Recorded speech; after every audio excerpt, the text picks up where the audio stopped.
Certains programmes de prévention comme les taxes sur le tabac, comme les paquets neutres, ont un certain effet sur la diminution de la consommation.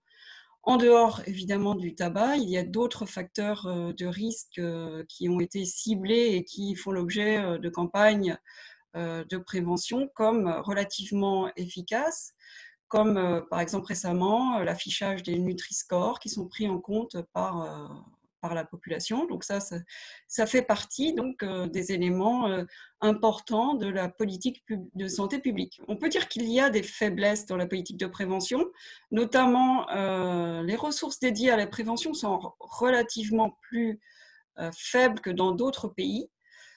Et surtout, en fait, on constate une mortalité prématurée qui est relativement élevée encore en France et qui peut être corrélée à certaines inégalités sociales de santé. Donc ça fait partie peut-être des faiblesses de la politique de prévention en France.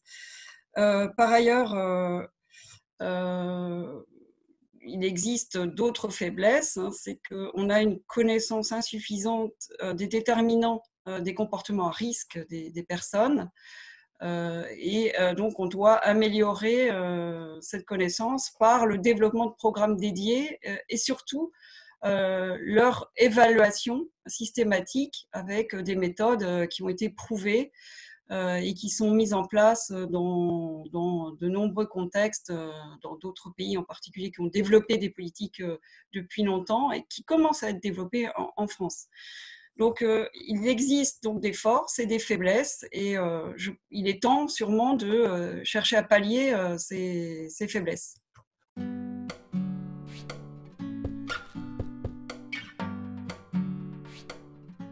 Le système de santé français, qui a des particularités intéressantes pour les populations en ce qui concerne l'accès aux soins, peut jouer une influence positive. Toutefois, ce n'est pas l'organisation financière du système qui fait l'efficacité d'une politique de prévention. Ce qui fait l'efficacité d'une politique de prévention, c'est plutôt des programmes bien ciblés et qui sont évalués pour pouvoir ensuite être éventuellement remaniés s'ils n'ont pas l'efficacité nécessaire.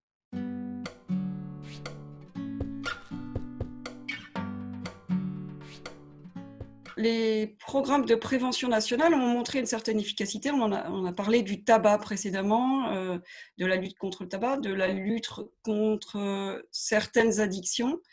On peut considérer que certains programmes ne sont peut-être pas très efficaces dès lors qu'ils ne sont pas suffisamment décentralisés. Ça peut être le cas notamment de la lutte contre les polluants hein, qui doivent se décliner au niveau régional ou très local. Voilà à peu près la réponse. Et puis, par ailleurs, une autre dimension importante, ce sont les inégalités sociales de santé. Et donc là, il faut une connaissance précise des populations et l'échelon local peut être plus efficace que l'échelon national.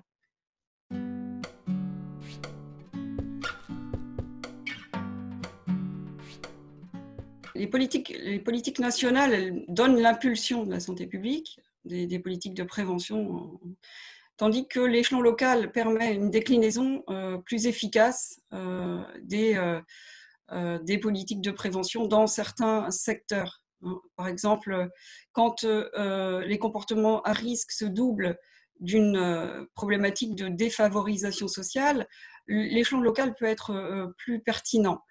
On pourrait penser que le département pourrait avoir un rôle avec d'autres acteurs de la santé publique, comme les CEPAM, comme évidemment l'ARS et les associations de patients et les mutuelles pourraient avoir un rôle plus important pour essayer de rendre plus efficaces certains programmes de prévention qui ciblent justement des populations qui ont besoin d'être soutenues et d'être ciblées de manière plus spécifique que dans d'autres dimensions plus générales.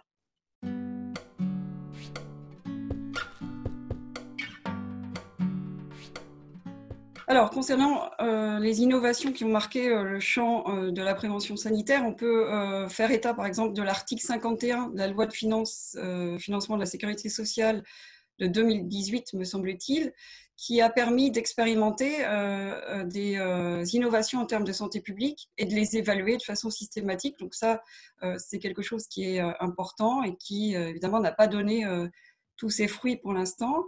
Autre aspect, ce sont toutes les innovations qui ont été mises en œuvre dans le champ des sciences comportementales et qui permettent d'inciter les individus à changer leur comportement. Encore faut-il que ces comportements qui sont modifiés puissent l'être de façon durable et qu'on puisse évaluer durablement les effets des instruments de politique de prévention qui sont ciblés à travers ces innovations.